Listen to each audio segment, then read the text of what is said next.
Au niveau architectural, Systentia Workplace utilise une technologie scale-out basée sur des microservices dédiés à des traitements bien spécifiques que l'on va pouvoir paralléliser.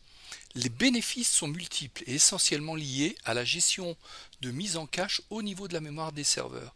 Les gains vont surtout porter sur la performance, l'élasticité des environnements en mode hybride, on-premise et cloud, sur la géodistribution qui va permettre au sein d'une même ferme workplace de répartir les serveurs dans différents data centers, une meilleure tenue à la charge et une sécurité accrue au niveau de la continuité de service de la plateforme.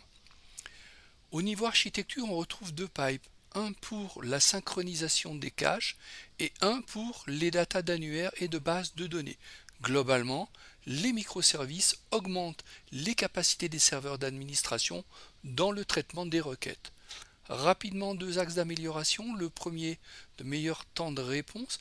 Les flux d'échange avec la base de données et l'annuaire sont réduits et on considère, dans le meilleur des mondes, une amélioration de x17 du temps d'exécution d'une connexion par rapport à un mode classique sans scale-out.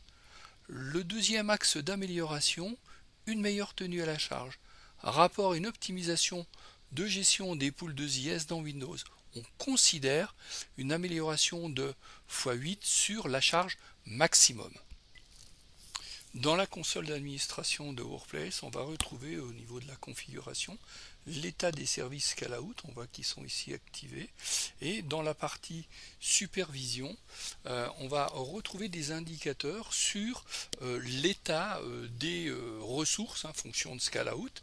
Ici par exemple, sur la partie serveur d'application, on retrouve des métriques sur l'évolution des charges Workplace utilisées sur une certaine période.